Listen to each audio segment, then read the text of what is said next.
کچھ دریاؤں کے بارے میں بھی بتایا جاتا ہے کہ وہ جنت کے دریا ہیں، ان کا کچھ ذکر خیر ہو جائے، اور خصوصاً عجوہ پر بھی کچھ بات کیجئے، کھجور پہ۔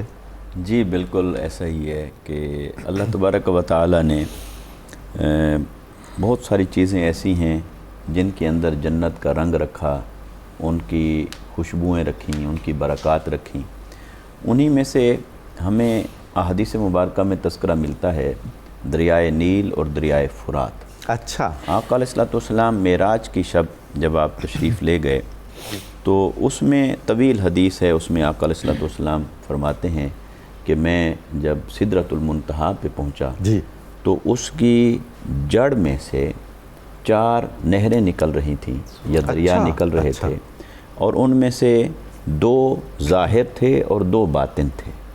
اچھا اور جو ظاہر تھے تو وہ دریائے نیل اور فرات ہیں، جی، اور جو باطن تھے وہ جیحان اور سیحان، تو یہ 2 نام یہ جو ہیں۔ سنٹرل ایشیا میں ہے، یہ سنٹرل ایشیا اور میں، وہی جو اور اس میں اختلاف خراسان بھی ہے، بزرگ کہہ لیجیے۔ اختلاف بھی ہے، بعض حضرات نے ان پر اطلاق کیا ہے، جی۔ بعض حضرات نے ان پر نہیں کیا ہے، مگر یہ کہ میں یہ عرض کروں کہ دریائے حضور، مگر نیل، یہ جن دریاؤں تک بھی ہم پہنچ پائیں ان جی۔ میں سے ہاتھ منہ دھو لینا چاہیے، وضو کر لینا چاہیے۔ جی، کم از یقیناً کم ان کی نسبت مفتی ہے۔ صاحب سے درخواست کریں کہ ہمیں موقع دیا کریں۔ جی ہاں بالکل، ہم سب کو لے جائیں اور ہم اس برکت کو حاصل کریں۔ جی ارشاد۔ اچھا، تو اس میں اب اس مفہوم کو ہم تھوڑا سا سمجھنے کی کوشش کریں کہ ان دریاؤں کا یا ان نہروں کا جنتی ہونا، اس کے اندر کیا معنویت ہے۔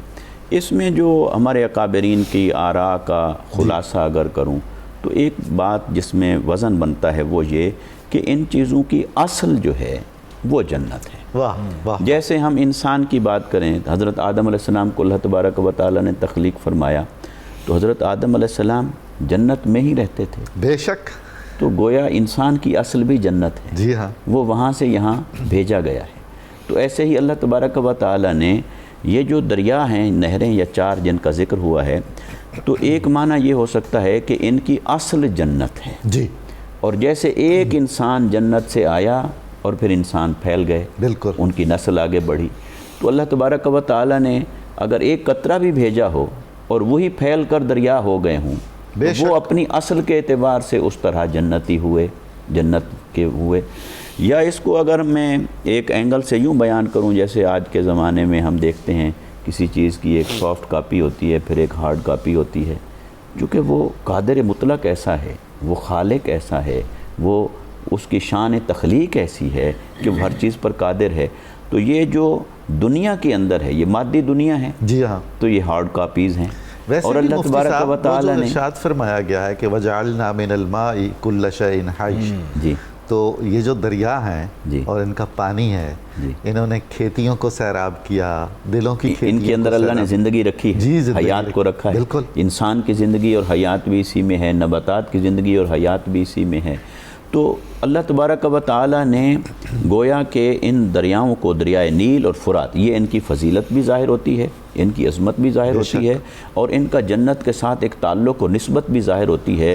وہ نسبت اپنی لطافت کے اعتبار سے، اپنے باطن کے اعتبار سے کیا ہے، اصلاً اس کی حیت کیا ہے، وہ کیفیت ہمارے سامنے مجہول ہے، لیکن یہ کہ آقا علیہ السلام کا فرمان مبارک حق ہے کہ ان کا جنت کے ساتھ رشتہ اور تعلق۔ دیکھیے نا جی، ایک کے ساتھ موسوی نسبت ہے جی ہاں، اور ایک کے ساتھ حسینی نسبت ہے۔ سبحان اللہ۔ تو یہ دریائے نیل مصر کے سرزمین پر ہے، اور دریائے فرات عراق کی سرزمین پر ہے، تو ان دریاؤں کو اللہ تبارک و تعالیٰ نے خاص نسبت عطا فرمائی۔ اچھا، ایسے ہی قرآن مجید بیان کرتا ہے کہ جب جنتی جنت میں چلے جائیں گے تو ان کو اللہ تبارک و تعالیٰ پھل عطا فرمائے گا، اور جب کبھی وہ پھل کھائیں گے تو کھانے سے پہلے جب انہیں دیکھیں گے، ان کی شکل کو، صورت کو، رنگت کو، تو وہ دیکھ کر کہیں گے کہ ہاں یہ تو وہ پھل ہے جو ہم اس سے پہلے دنیا میں کھا چکے ہیں، کھا کر آئے ہیں۔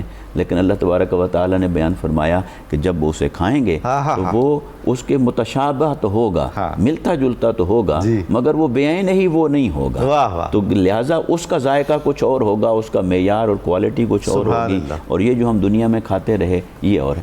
تو گویا کہ اس سے بھی ہمیں اندازہ ہوتا ہے کہ اللہ تبارک و تعالیٰ نے جنت میں جو پھل رکھے وہ پھل دنیا میں ہیں لیکن وہ بعین ہی وہ نہیں، جی صرف ان کی مشابہت ہے ظاہری۔ حضور ہمارے ہاں ایکسپورٹ کوالٹی پھل اور ہوتے ہیں، تو جنت کے پھل کا کتنا فرق ہوگا ہمارے موجودہ پھلوں سے؟ وہ یقیناً کیا بات ہوگی۔ تو اسی طرح اللہ تبارک و تعالیٰ نے دریاؤں کو بھی یہ شرف عطا فرمایا، پانی کو بھی اور نہروں کو بھی یہ شرف عطا فرمایا۔ اب اسی طرح اجوا کی ہم بات کریں تو اجوا، جیسا کہ قبلہ مفتی صاحب نے ابتداً اس کا ذکر فرمایا، تو حضور نبی اکرم صلی اللہ علیہ وسلم نے اس کی فضیلت بیان فرمائی اور اسی فضیلت نے اسے تمام کھجوروں کا سردار بنا دیا۔ سبحان اللہ، سبحان۔ اور یہ آپ دیکھیے، حالانکہ ظاہری خوبصورتی، رنگت، اس کے اعتبار سے کئی اور کھجوریں ہیں جو اس سے ظاہراً خوشنما نظر آتی ہیں، لیکن آقا یہ صلی اللہ علیہ حضور وسلم، یہ پھلوں کا بلال حبشی ہے۔ سبحان اللہ، سبحان اللہ، آپ نے بڑی محبت کی بات کر دی۔ تو حضرت بلال حبشی رضی اللہ تعالیٰ عنہ، اور ان کے ساتھ یہ واقعہ بھی جڑا ہوا ہے کہ آقا علیہ السلام نے پھر اس کے لیے جب دعا فرما دی تو پھر یہی کھجور مارکیٹ کے اندر سب سے اعلیٰ ہو گئی، قیمتی ہو گئی، اور پھر آقا علیہ السلام نے اس کے لیے اللہ رب العزت کی بارگاہ میں دعا بھی کی اور اسے کئی بیماریوں کا علاج بھی قرار دیا ہے، حتیٰ کہ اس کی جو گٹھلی مبارک ہے جی وہ بھی دل کے امراض کے لیے اور دیگر کئی امراض کے لیے ایک مجرب ایک وہ جو باغ حضرت سلمان فارسی تھا، کیا وہ بھی اجوا کے پودے تھے یا کوئی اور کھجور تھی؟ وہ میرا خیال ہے اور کھجور تھی، چونکہ وہ گٹھلیوں کے بغیر پھر مطلقاً کھجور ظاہر ہے، وہ مطلقاً وہ کھجور تھی۔ جی تو اسی طرح اجوا کے بارے میں آقا علیہ السلام نے اور بھی اس کے فضائل بیان فرمائے۔ تو یہ جنتی چیزیں ہیں، جنتی پھل ہیں، ان میں سے جنت کی خوشبو ہے، جنت کے ساتھ نسبت ہے، اور آخری جملہ یہ کہ اس سے ہمیں پتہ چلتا ہے کہ اللہ تعالیٰ کی بارگاہ میں نسبتوں کا بڑا مقام، نسبتیں اپنی اصل کے ساتھ جڑی ہوئی ہوں، نقلی نہ ہوں، اصل کے ساتھ جڑی ہوں، تو پھر ان نسبتوں کا اللہ تعالیٰ کی بارگاہ میں بہت